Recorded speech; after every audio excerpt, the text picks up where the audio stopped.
For more on fly fishing, visit flyfishingboise.blogspot.com.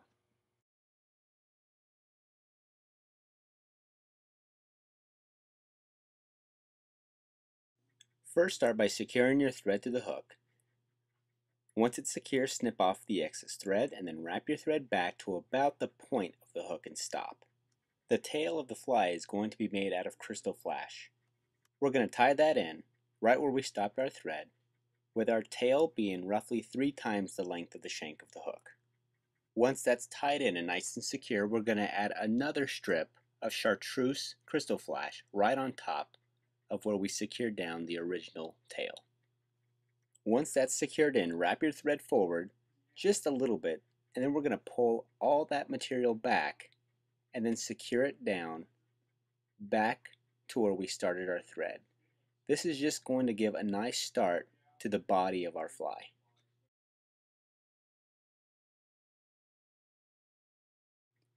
And once everything is nice and secure, it's time to add the body.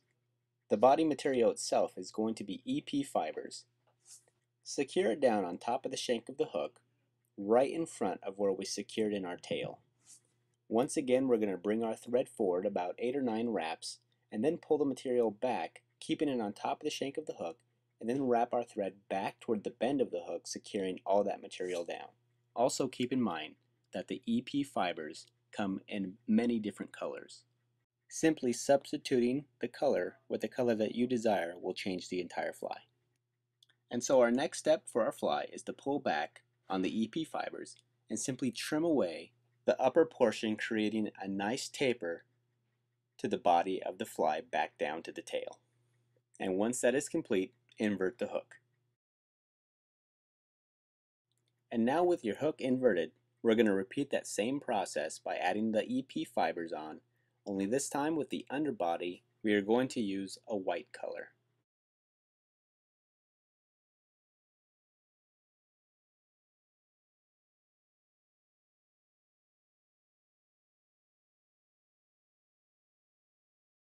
And when that's all nice and secure, take your hook and flip it back over.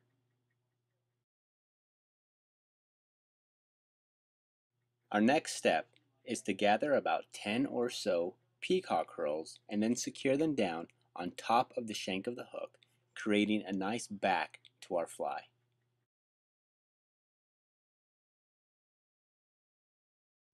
And once they're nice and secure, snip off the excess. Now take your thread and wrap it around the shank of the hook, creating a nice taper between the material and the shank of the hook. Next, we're going to create a collar out of bucktail for our deceiver. Be sure to brush away any loose ends and stack it if you need to, so that way all the tips come together. Doing this will ensure that we have a nice even collar around our fly. And now, with the bucktail pinched in between your fingers, maneuver it around the shank of the hook so that most of the bucktail ends up on the bottom portion of your fly. Now we're going to run our thread forward just a little bit over the straggling ends just to make sure that it's all nice and secure. Now to finish the collar, we're going to take another portion of bucktail and do the same thing, only this time most of the material is going to end up on top of the shank of the hook. And once you have it all nice and secure, start to trim off the excess.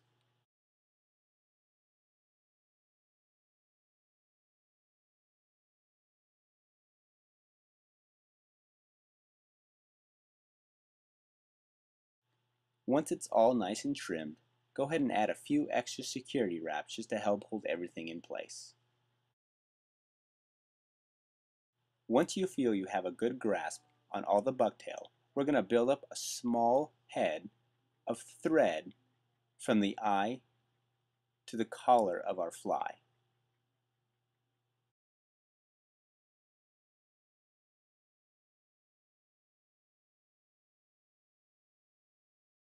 Once the thread is nice and built up, invert the hook, and we're going to add a throat on the bottom of the shank of the hook.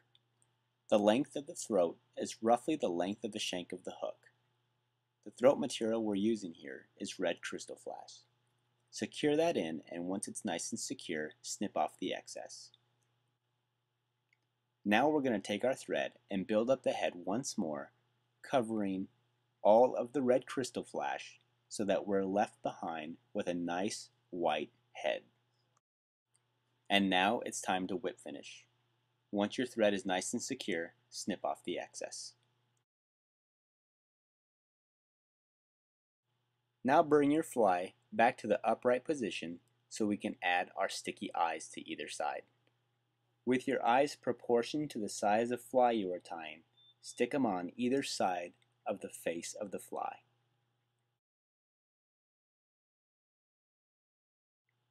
And once your eyes are nice and secure, mix up some clear 5-minute epoxy and apply it on the head of your fly, covering both eyes of your fly.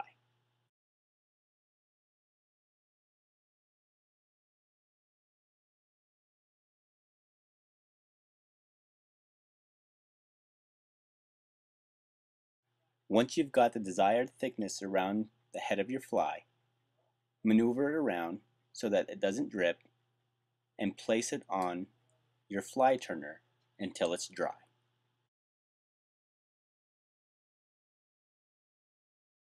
And once it's all nice and dry, you have yourself a deceiver.